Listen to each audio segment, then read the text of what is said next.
Assalamualaikum warahmatullahi taala wabarakatuh.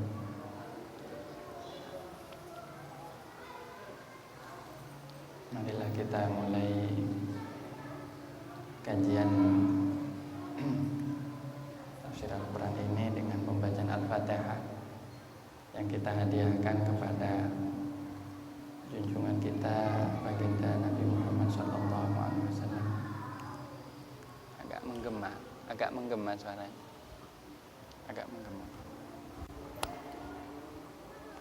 Serta para sahabat dan para tabi'in dan para ulama, para sholihin, wabil khusus Al-Imam Jalaluddin Al-Mahalli dan Imam Jalaluddin As-Suyuti, serta Syekh Muhammad Ali As-Sabuni, serta para ulama tafsir, para ahli hadis, dan para guru kita yang telah mengajarkan ilmu kepada kita. Dan kita hadiahkan khusus kepada salah satu guru kita yang baru saja meninggalkan kita, Al-Maghfurlah, Kiai Haji Nawawi Abdul Jalil, pengasuh Pondok Pesantren Sidogiri, serta para guru kita yang lain, para ulama baik di Indonesia maupun di luar negeri yang telah berjasa bagi umat Islam, serta seluruh pendiri Nahdlatul Ulama serta para pejuang Islam di Indonesia. Nafa'anallahu bihim wa bi'ulumihim bi anwarihim wa bi barakatihim wa madana bi asrarihim bi anwarihim ulumuna nafa'ati fid dini wa dunya wa akhirah syai'in la ilaha wa lahumul Fatihah. Alhamdulillahirabbil alamin. Iyyaka na'budu wa iyyaka nasta'in.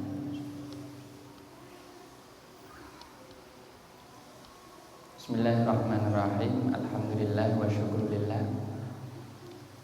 Wassalatu wassalamu ala Rasulillah Sayyidina Muhammadin ibn Abdillah wa ala alihi wa sahbihi wa man tabi'ahu wa mawala, amma ba'd.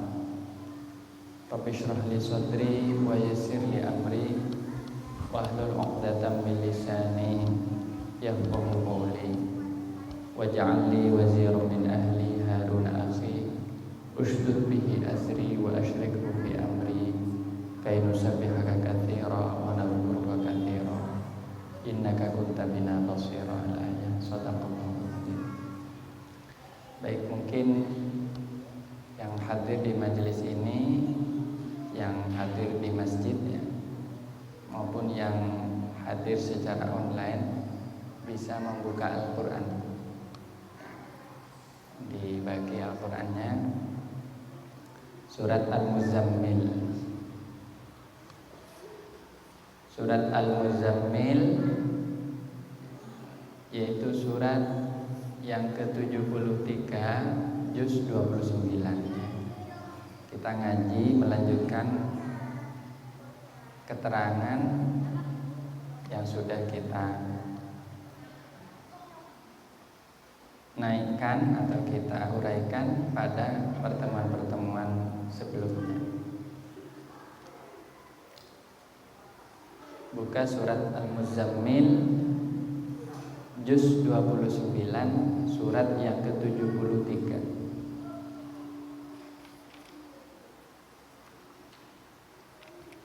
Ayat 6. Alhamdulillah saya narihannya ditunda. Jadi saya isya masih agak lama. Ya. Mari kita baca bersama-sama. A'udzu billahi minasy syaithanir rajim. Mari dibaca bersama-sama. Bismillahirrahmanirrahim.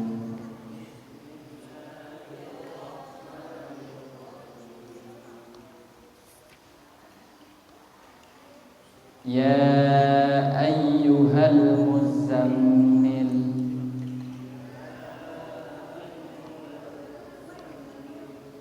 qumil laila illa qalila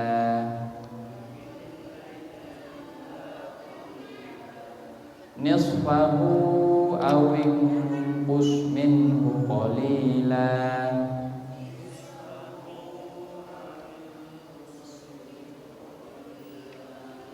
aw zid 'alaihi wa rattilil qur'ana tartila.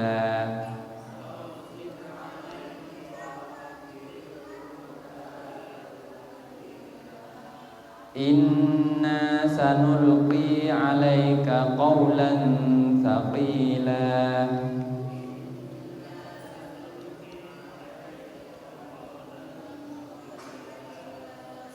Inna nashi'atal laili hiya ashaddu waq'an wa aqwamu qila.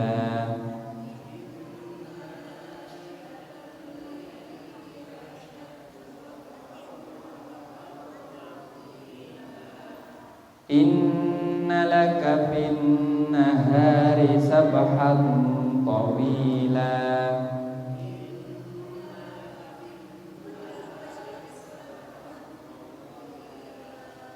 wadhkur isma rabbika wa tabattal ilaihi tabtila.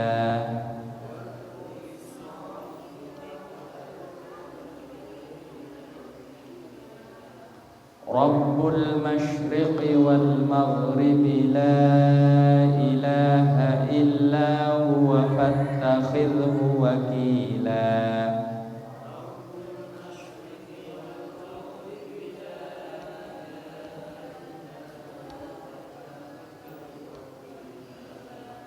Wasbir ala ma yaquluna wahjurhum hajran jamila.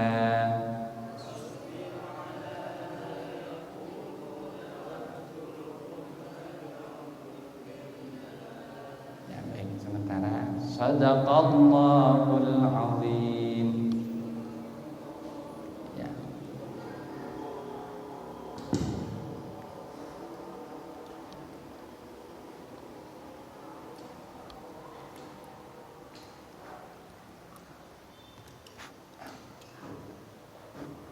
Baik, untuk kajian kita kali ini kita akan membahas dari ayat ke-6 ya. Bismillahirrahmanirrahim. Inna nashi'atal laili ya asyaddu waq'a wa aqwamu qila. Sesungguhnya inna nashi'atal lail, sesungguhnya waktu-waktu malam. Disebutkan waktu-waktu malam. Jadi nasyiah itu artinya saat-saat atau waktu-waktu malam. Disebutkan dalam tafsir Al-Jalalain al-qiyam ba'dan naum, artinya melaksanakan qiyamul lail setelah tidur. Jadi waktu malam tapi malam setelah tidur. Hiya asyaddu waq'an. Hiya adapun waktu malam itu asyaddu waq'an adalah lebih kuat pengaruhnya. Jadi lebih kuat pengaruhnya. Ini di tafsirnya Imam Jalalain, Jalaluddin Al-Mahalli dan As-Suyuti. Muwafaqatas sam'i lil qalbi ala tafahumil Qur'an, artinya lebih memberikan pengaruh bagi hati ya, dari pendengaran ya. Artinya kesejalanan antara pendengaran dengan hati ala tafahumil Qur'an, untuk memahami Al-Qur'an. Wa aqwamu qila, dan lebih jelas qila perkataannya. Nah, di dalam tafsir As-Sobuni ada keterangan asyaddu waq'an. Asyaddu itu artinya paling keras, paling kuat. Tapi di sini diartikan ay asyaddu alal musolli, artinya paling berat alal musolli, atas orang yang salat, wa asqalu dan lebih berat min sholatin nahar dari sholat siang. Baik. Ini mengenai keutamaan qiyamul lail. Qiyamul lail itu artinya bangun malam, bukan sekadar bangun, tapi bangun untuk melaksanakan sholat. Dan ini syariat pertama yang diperintahkan Allah kepada Nabi Muhammad SAW. Kita mengetahui hukum sholat tahajud itu bagi Rasulullah adalah wajib. Adapun bagi umatnya adalah sunnah. Karena kalau kita meniru Rasulullah SAW, kita tidak akan mampu. Ya. Nah, kenapa kok waktu malam itu sangat istimewa? Keterangannya di dalam ayat ini. Karena waktu-waktu malam itu adalah waktu yang mudah bagi hati itu untuk meresapi apa yang didengarnya dari pembacaan Al-Quran. Asyaddu wat'an. Ini memang suatu hal yang luar biasa yang diberikan Allah pada malam hari. Ya. Selepas orang bangun dari tidur, dan soal lamanya tidur itu tidak ditentukan berapa lama. Paling sedikitnya mungkin 1 jam, setengah jam, kemudian melaksanakan sholat tahajud. Ya, mungkin lebih lama lagi lebih baik, karena badan kita punya kesempatan untuk memulihkan tenaga. Mungkin sekurangnya 3 jam sebelum sholat tahajud bisa tidur. Nah, ini paling utamanya ya bagi umat Islam. Artinya secara umum disyariatkan, disunnahkan tidur sebelum sholat tahajud. Tapi kalau sholat tahajud tidak tidur sama sekali, begadang memang, mulai melaksanakan sholat tahajud, apa boleh? Boleh, ya. Tetap mendapatkan kesunahan tahajud, hanya tidak sebaik, tidak seutama kalau tidur. Karena apa? Yang dinilai Allah Subhanahu wa taala adalah beratnya bangun itu. Ketika orang sudah tidur kemudian masih mau bangun, lah ini yang berat perjuangannya ini. Karena harus melekan gitu. Orang sudah tidur masih mau bangun. Nah, ini yang tapi kalau orang memang tidak tidur dari awal, apalagi sudah minum kopi macam-macam supaya melekan sepanjang malam, kemudian salat tahajud, ya tetap dapat pahalanya qiyam, ya. Hanya mungkin itu tidak sesuai dengan sunnah Nabi. Dalam arti yang paling biasa dilakukan oleh Rasulullah adalah tidur sesaat. Rasulullah SAW ba'da isya jam 9 istirahat, baru jam 12 beliau bangun, dan sampai akhir malamnya atau jam 11 mungkin. Pokoknya beliau sempat menyempatkan diri untuk tidur. Nah, ini pertama karena pengaruhnya kepada hati di saat itu sangat besar. Ini yang disebutkan dalam tafsirnya untuk memahami Al-Quran. Coba kita sempatkan kalau tengah malam buka Al-Quran, kalau kita tidak bisa baca tafsirnya dalam bahasa Arab, pakai terjemahannya. Dan hayati itu ya, hayati. Itu Masya Allah, pengaruhnya menjernihkan, menyucikan hati kita, membersihkan, bahkan memberi cahaya kepada hati kita. Ini amalan yang mungkin tidak banyak orang mau melakukan, apalagi di tengah-tengah malam. Ya. Ini Al-Quran ya. Bagaimana dengan zikir-zikir? Ya tentu banyak pengaruhnya. Sebagai contoh, kita membaca, disunahkan kalau qiyamul lail membaca istighfar, ya. Karena memang waktu tahajud itu waktu paling baik untuk kita memohon ampunan kepada Allah Subhanahu wa taala. Nah, maka istighfar di 1/3 atau 2/3 atau separuh malam yang terakhir itu akan lebih berpengaruh. Kalau dalam bahasa yang lain, lebih cepat mengangkat derajat kita. Dan ini rahasia kenapa banyak orang soleh itu, karena mereka bangun malam dan selama malam itu melakukan amalan-amalan yang istimewa. Jadi 2 ya, Al-Quran dan zikir. Ada juga tafsir bahwa asyaddu wat'an itu artinya lebih berat. Memang lebih berat, secara fisik lebih berat. Sehingga beruntunglah orang-orang yang dikaruniai bisa bangun malam dengan ringan. dengan hati yang ringan dan pikiran yang ringan serta tanpa beban. Ya. Nah, disarankan bagi suami istri hendaklah saling membangunkan. Jadi jangan kalah sama beker. Nanti dibangunkan sama alarm. Ya, yang dapat pahala alarmnya nanti. Jadi kalau bisa suaminya bangunkan istri, dek bangun malam. Istrinya bangunkan suami. Ya. Nah, ini ada hadisnya bahwa barang siapa ada suami istri saling membangunkan malam, maka keduanya itu akan dicatat sebagai orang yang ahli zikir. Luar biasa. Dan kalau orang ahli zikir atau orang yang tidak pernah lalai kepada Allah, itu derajatnya sangatlah tinggi di sisi Allah Subhanahu wa taala. Ya. Kemudian wa aqwa muqilah artinya lebih jelas perkataannya. Kenapa? Karena kalau kita malam munajat saja kita membedakan antara doa dan munajat ya. Kalau doa itu permohonan secara umum. Kalau munajat itu berbisik-bisik kepada Allah Subhanahu wa taala seolah-olah ya kita merasakan kedekatan yang luar biasa kepada Allah Subhanahu wa taala. Dan munajat saja kita kalau berdoa dengan bahasa yang pelan saja karena tengah malam ya. Ini tapi dengan syarat di sampingnya tidak ada diskotik atau keramaian. Ya kalau tengah malam di sampingnya ada pasar malam ya tetap terganggu.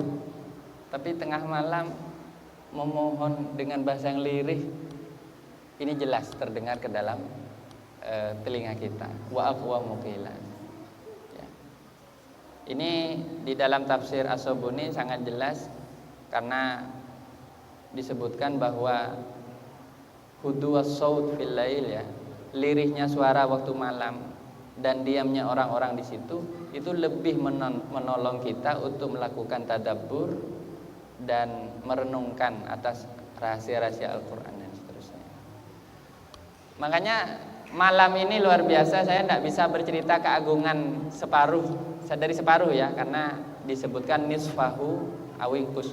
Jadi atau kurang sedikit dari separuh. Jadi separuh malam yang sampai 2/3 dan 1/3 ini adalah termasuk dari waktu-waktu yang mulut kita itu tidak bisa bercerita tentang keajaibannya sebenarnya. Ya. Banyak di sini dalam bahasa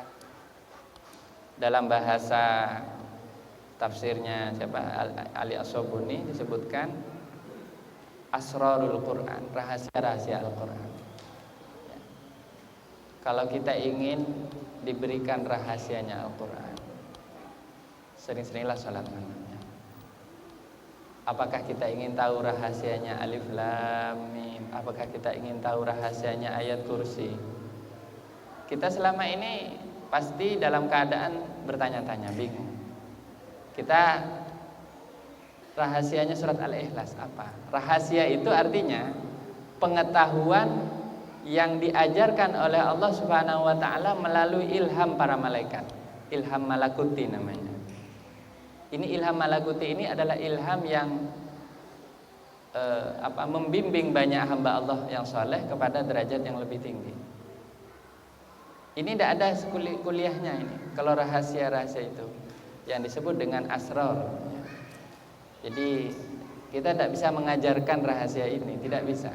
Ini yang bisa mengajarkan ini hanyalah Allah SWT kepada hamba-hambanya, tapi tentu tidak langsung, tapi melalui malaikat-malaikat yang mengantar asrar-asrar ini kepada hati-hatinya orang mukmin.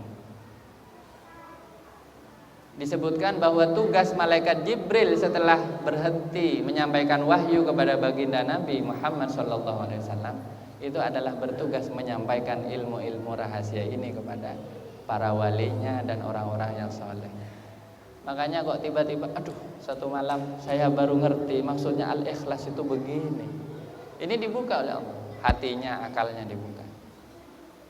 Makanya tidak bisa diajarkan dengan cara yang biasa. Carilah di sepertiga malam terakhir, tapi dengan syarat seseorang melakukan tadabbur ya, merenungkan ayat-ayat suci Al-Quran, diulang-ulang, direnungkan, diresapi sampai akhirnya muncul suatu pemahaman ya.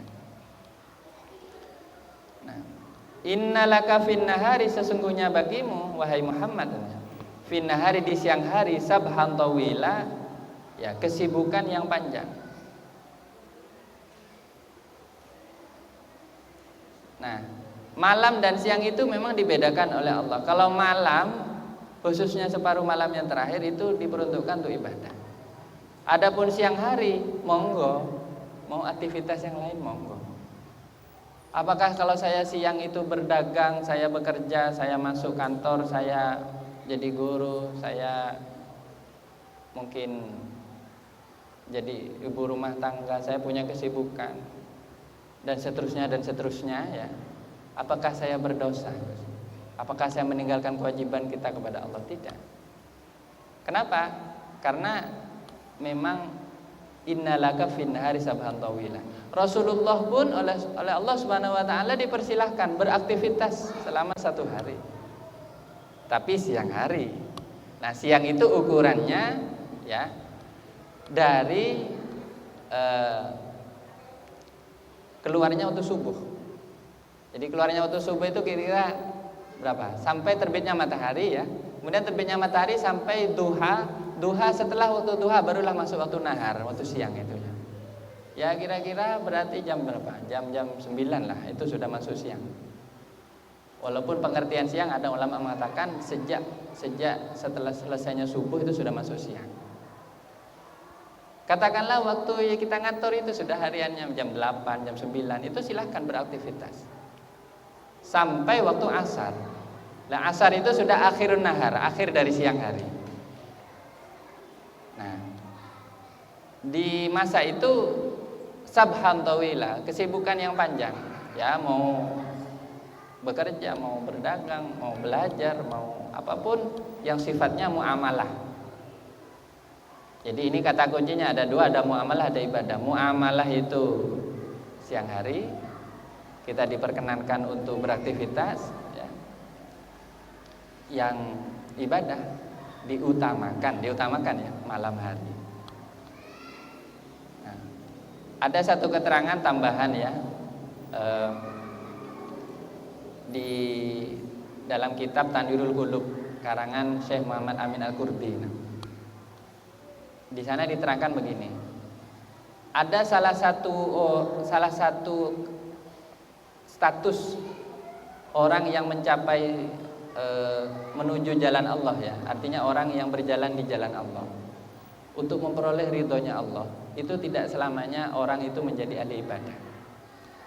Jadi pertama ada namanya abid, ini orang ahli ibadah, kerjaannya di masjid terus, waktunya orang kerja dia di masjid. Ini mirip seperti dulu namanya ahlus suffah. Ahlus suffah itu adalah para sahabat yang sudah tidak punya pilihan lain kecuali ibadah.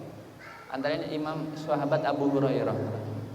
Ini jumlahnya 20-an, 30-an, tidak banyak. Tapi mereka itu ahli ibadah, siang malam isinya ibadah terus itu loh. Jadi tidak beraktivitas lain. Ini al-abid, ahli ibadah. Mungkin ada yang khatam 1 hari 1 juz, 1 hari 30 juz, ya, 1 Al-Quran 1 juz, seterusnya. Pokoknya ahli ibadah, semua waktunya total full untuk ibadah. Ini dapat keutamaan dari ibadahnya. Ada yang kedua, statusnya itu orang yang sama-sama menuju Allah semua ini ya. Artinya jaminan surga, jaminan ridhonya Allah sama-sama bisa diperoleh. Pertama orang ahli ibadah, yang kedua ini al-alim, orang ahli ilmu. Seperti guru-guru kita para ulama itu. Ya, ada yang mengajar, aktivitasnya full ngajar. Ada yang mengarang kitab, mengarang buku, tapi yang bermanfaat dan seterusnya. Ini ahli ilmu. Ini juga dengan ilmunya dia bisa memperoleh ridha Allah. Ada yang ketiga itu al-muta'allim, santri, pelajar. Dia kerjaannya setiap hari belajar, terus mutola'ah kitab, terus baca, pelajari tafsir, pokoknya belajar terus. Ini juga perjuangannya dalam mencari ilmu menjadi jalan ridhonya Allah. Dan yang keempat, ini ada namanya muhtarif. Muhtarif ini artinya orang yang punya pekerjaan, seperti pedagang, seperti ya petani, ya nelayan, dan semua profesi ya, ibu rumah tangga. Itu kalau diniatkan jadi ibadah, pekerjaannya itu menjadi ibadah. Cuman saya bilang dengan 2 syarat. Pertama, dia bekerja untuk memenuhi kebutuhan keluarganya. Jadi tidak boleh dibalik ya Bu ya. Jangan jangan bekerja untuk meninggalkan keluarga. Tapi bekerjalah untuk kembali kepada keluarga. Ini rezeki yang bermanfaat, yang barokah. Ya. Kalau bekerja niatnya untuk menafkahi keluarga itu hukumnya wajib, memenuhi sesuatu yang wajib mendapatkan pahala, pasti ibadah. Terus yang kedua dengan syarat tidak meninggalkan fardu, hal-hal yang fardu seperti sholat 5 waktu. Ya boleh dagang, tapi begitu sampai waktunya sholat. Nah ini, alhamdulillah hujan lagi. Saya baru tahu ada cerita seorang habaib besar, ini ulama besar di Solo, namanya Habib Anis. Cucunya Habib Ali bin Muhammad bin Husain Al-Habsyi, pengarang kitab Sittut Durur. Beliau itu kalau pagi ngontel ke pasar Klewer apa Klewer ya? Iya, pasar Klewer di Solo itu. Beliau itu jualan, entah jualan apa saya tidak tahu. Tapi beliau aktivitasnya seperti itu. Ada seorang ulama dari Lirboyo juga begitu. Para guru kita dulu ya paginya buka toko, sore pulang ngajar kembali ke pondok. Alhamdulillah. Ini kalau doa hujan doanya pendek ya. Allahumma shayyiban nafi'an. Allahumma shayyiban nafi'an. Amin. Jadi bukan suatu hal yang terlarang beraktivitas di pagi hari, di siang hari ya. Innalaka fin nahari sabhan. Nah, cuman begini, menurut Syekh Muhammad Amin Al-Qurdi, usahakan walaupun Anda bekerja, katanya ya, saran beliau, nasihat beliau, lakukan 2 hal. Pertama, zikrullah, selalu berzikir. Jadi kalau kerja Bu, mungkin bapak-bapak ya, kalau kerja itu bawa tasbih di kita. Sempatkan zikir walaupun sambil bekerja. Karena zikir itu tidak akan mengganggu pekerjaan kita. Walaupun Anda ngantor sambil nunggu pembeli atau pelanggan, usahakan ada tasbih di tangan. Kenapa? Kenapa kok ada tasbih? Ini bukan untuk pamer pada orang, ini saya lagi zikir, bukan. Tasbih itu tujuannya untuk membiasakan tangan kita itu berzikir. Karena kalau ada tasbih, tangan kita ini tidak enak kalau diam, pasti dia ingin begini. Dan ini adalah dia dapat pahala 2. Pahalanya tangan, ini jari kita itu dapat pahalanya lisan, dan pahalanya hati. Jadi zikir kalau dengan tasbih itu dapat 3. Jadi namanya zikir bil jawarih ya, dengan anggota badan, dengan lisan dan hati. Kalau Anda pakai tasbih, kadang lupa. Pas ngomong ini lupa sudah. Tapi kalau kita lagi ngomong di sininya tetap jalan, ini dicatat berzikir. Luar biasanya. Makanya alhamdulillah sekarang sudah macam-macam tasbih digital ya. Ada yang juga ya tasbih yang manual begitu. Itu. Terus yang kedua sarannya Syekh Muhammad Al-Qurdi sambil membaca Al-Qur'an. Jadi kalau bisa di warung-warung, ini kebiasaan ulama salaf. Di Yaman itu para habaib banyak yang buka toko loh ya. Bahkan yang buka toko itu wali-wali besar. Jangan heran kalau di Yaman itu ada tukang bekel. Ternyata tukang bekelnya itu ulama besar, habaib itu. Yang ngarang kitab begitu. Jadi kalau di sini anggaplah servis ban gitu, servis. Ternyata itu habaib. Jadi bukan hal yang bergengsi ya. Artinya melakukan hal itu bukan hal yang tercela. Nah, itu mereka meletakkan Al-Qur'an di tempat kerja.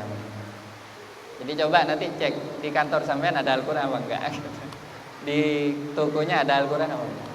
Kalau sudah ada Al-Qur'an, yang ada yang lain-lain ya mungkin akan lebih sering lupa untuk berzikir, apalagi untuk sholat. Baik, ini sedikit mengenai waktu siang. Baik. Nah, kalau ingin tahu apa aktivitas Rasulullah Shallallahu Alaihi Wasallam di siang hari, saya punya buku yang sangat bagus. Judulnya Al-Yaumun Nabawi. 24 jam bersama Rasulullah. Ini kalau dibaca ini, Masya Allah, indah sekali. Itu semacam rekonstruksi ya atas aktivitas Kanjeng Nabi selama 1 hari 1 malam. Tapi nanti kapan-kapan kalau Maulid, bulan Maulid insya Allah, semoga bisa diulas walaupun 1 sesi pertemuan. Amin ya Rabbal alamin. Kalau beliau siang hari yang saya pernah baca, ya ini yang ada dalam banyak hadis, bahwa baginda Rasulullah Shallallahu Alaihi Wasallam itu pertama mengunjungi keluarganya. Beliau datangi Sayyidah Fatimah, datangi menantunya, datangi saudara ponakan-ponakannya atau pamannya, dijenguk. Gimana keadaannya? Sehat? Mungkin ada yang sakit, mungkin ada yang lagi kesulitan atau apa. Dikunjungi. Ini beberapa aktivitas ya baginda Nabi kalau di siang hari. Terus yang kedua, beliau itu mengunjungi sahabat-sahabatnya. Jadi Rasulullah suka silaturahim. Makanya, oh ya, pergi ke sahabat ini, tanya. Nah, dan kadang aktivitas silaturahim ini sampai menghabiskan waktu beliau di siang hari. Ya, dari saking banyaknya yang dikunjungi.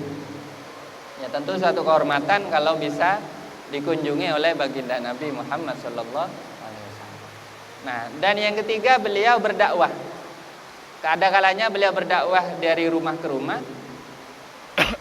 Ada kalanya beliau mengumpulkan para sahabat di suatu tempat lalu beliau berpidato. Ada kalanya beliau berdakwah dengan membacakan ayat-ayat Al-Qur'an dan berbagai macam dakwah beliau yang lain ya. Dan yang terakhir, aktivitas beliau di siang hari adalah berperang.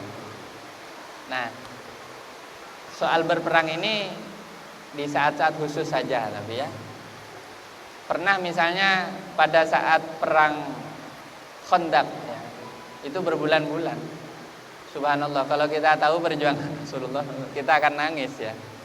Karena beliau itu siang dan malam kalau sudah hidup di medan perang ya, sudah ada di medan perang, itu ya benar-benar menjadi seorang panglima, komandan tempur. Dan itu dilakukan Rasulullah dengan penuh ketotalan ya. Allahumma shalli ala Muhammad. Ya, itu setahu saya yang sering yang saya ketahui dari aktivitas beliau. Kemudian apakah beliau pernah berdagang? Sejak beliau diangkat jadi nabi dan rasul, beliau tidak pernah lagi berdagang. Jadi dulu pernah masih kecilnya, beliau masih umur 9 tahun pernah diajak pamannya ke negeri Syam. Tapi kemudian baginda Nabi tidak pernah lagi berdagang sejak diangkat nabi dan rasul. Tapi beliau tidak melarang sahabatnya untuk berdagang ya. Selama ya itu tidak meninggalkan kewajibannya. Ya. Jadi terkadang Rasulullah juga berjalan di pasar-pasar di Madinah untuk melihat umatnya bagaimana keadaannya dan seterusnya. Ya. Nah, tapi intinya aktivitas di siang hari itu adalah untuk muamalah, sesuatu yang diperbolehkan dalam agama, tentu dalam aturan-aturan menurut aturan agama ya. Tidak boleh kemudian kita melakukan hal-hal yang dilarang oleh Allah Subhanahu wa taala. Wadhkurisma rabbika, dan sebutlah nama Tuhanmu. Di tafsirnya artinya sebutlah dengan membaca Bismillahirrahmanirrahim.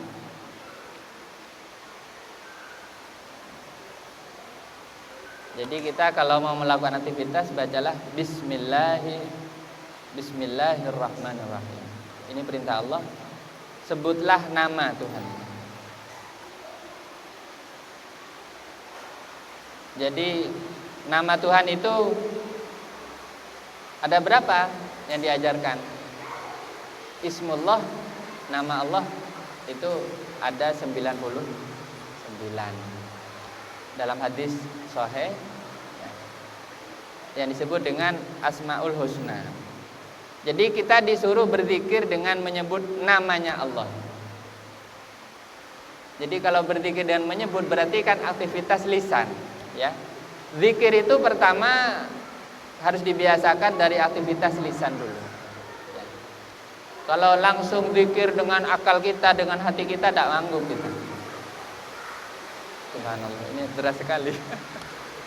Ini kayaknya kodok dari hujan semalam.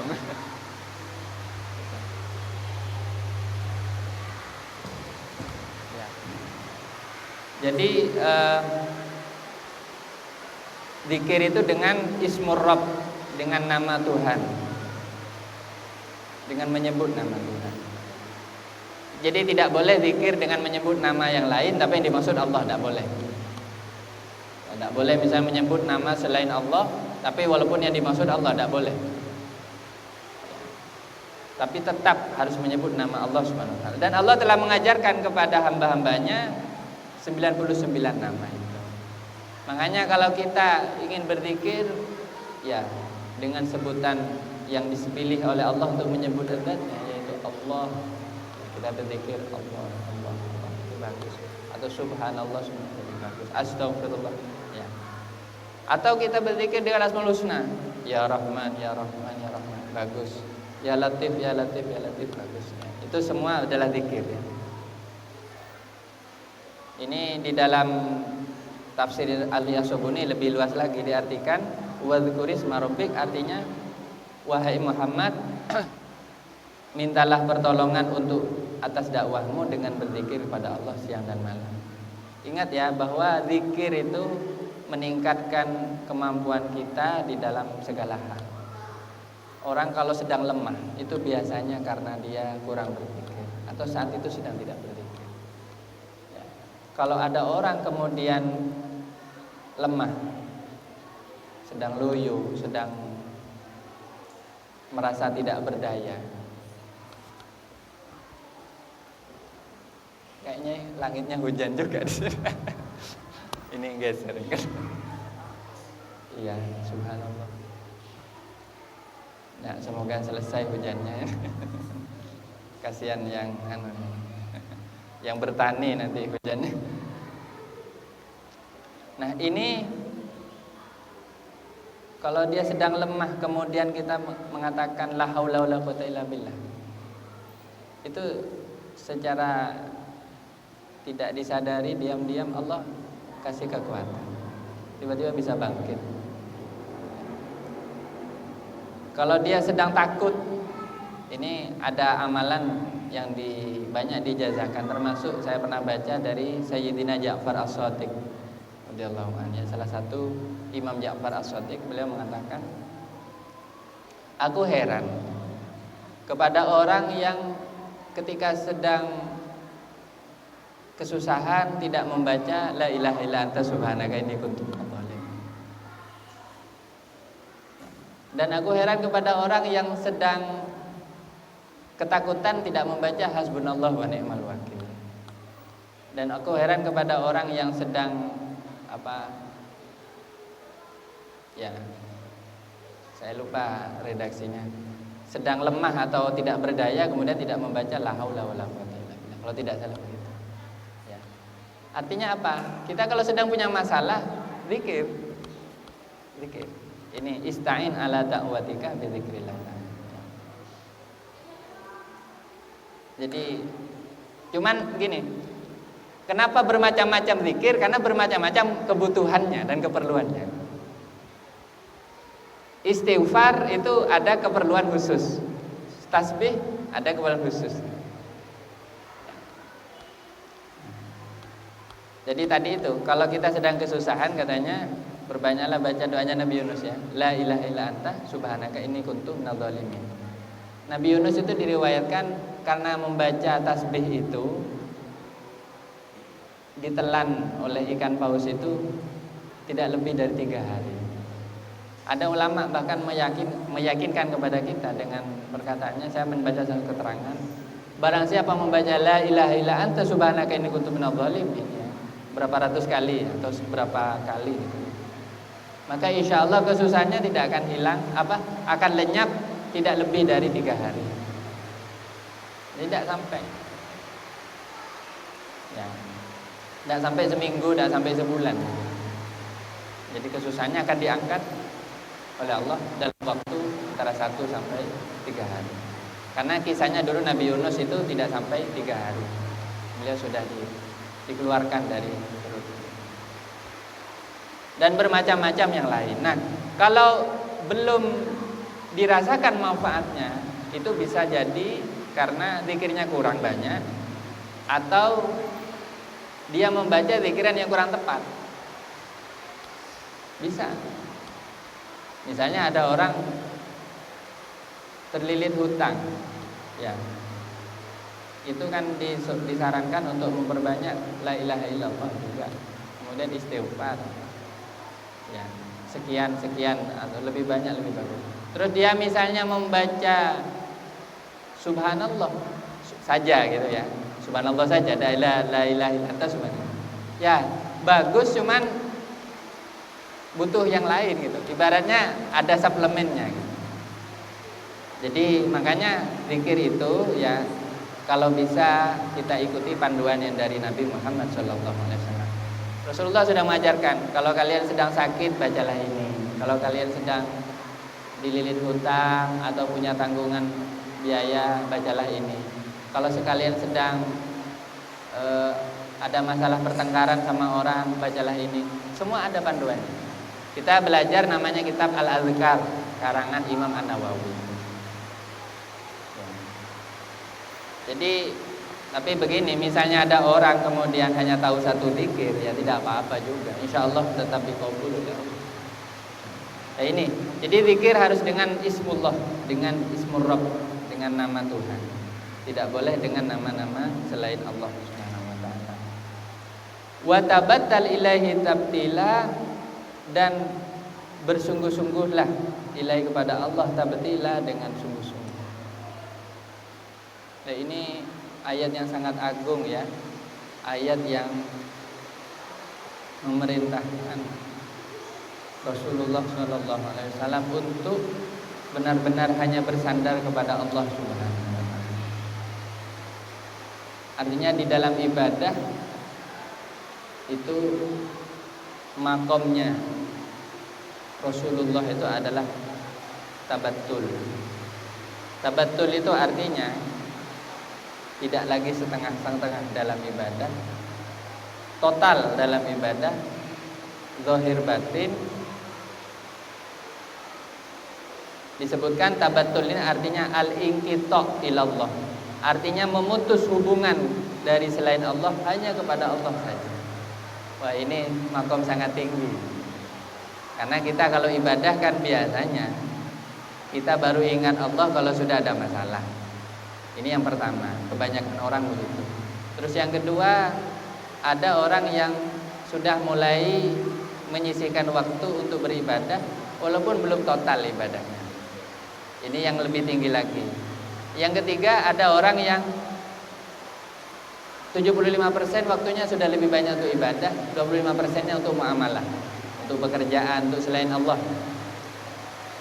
Dan yang tertinggi itu adalah yang 100% untuk Allah SWT. Artinya dia tidak punya angan-angan atau bayangan untuk melakukan aktivitas selain ibadah. Nah ini adalah perintah Allah kepada para nabi. Tabattul. Gelar bagi orang yang telah ini adalah disebut al-batul. Jadi kenapa Sayyidah Fatimah itu disebut Fatimah al-Batul?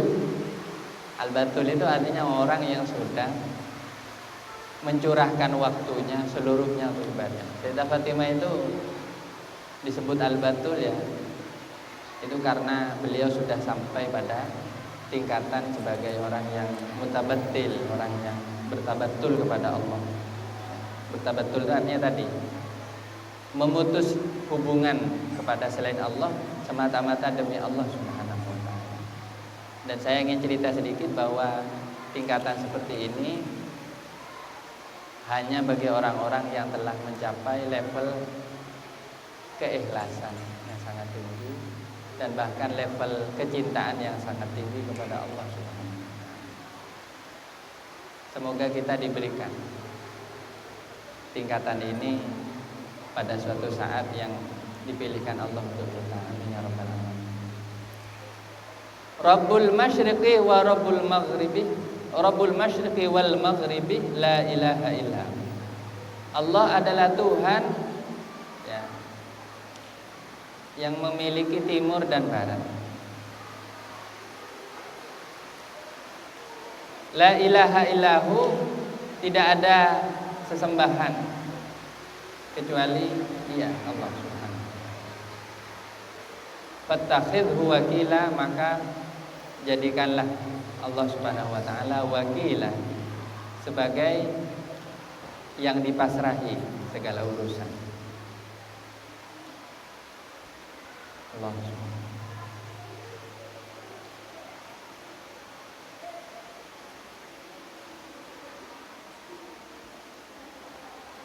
Allah Subhanahu wa taala adalah Tuhan yang memiliki timur dan barat. Artinya seluruh arah.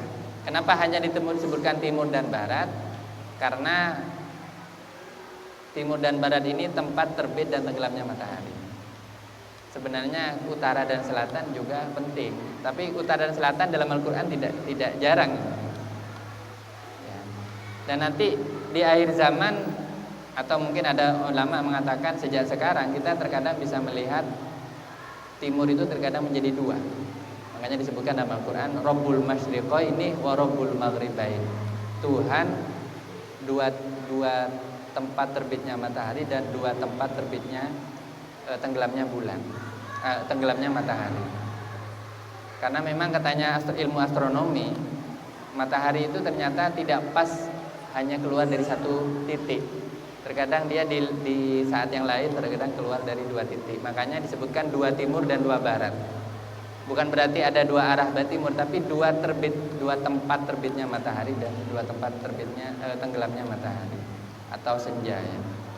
Nah, timur dan barat ini menjadi sangat penting ya. Karena ibadah kita ya, kalau orang Indonesia kan merasakan barat itu arah kiblat. Walaupun tidak persis barat, sebenarnya barat daya gitu. Timur itu arah terbitnya matahari. Nah, ini ada tanda kebesaran Allah di situ, yaitu apa? Matahari. Makanya disebutkan. Artinya Allah yang menguasai timur dan barat, artinya Allah menguasai juga seluruh arah. La ilaha illahu, tidak ada Tuhan selain Allah. Maka jadikanlah Allah itu wakil. Ya. Wakil itu artinya yang dipasrai segala urusan.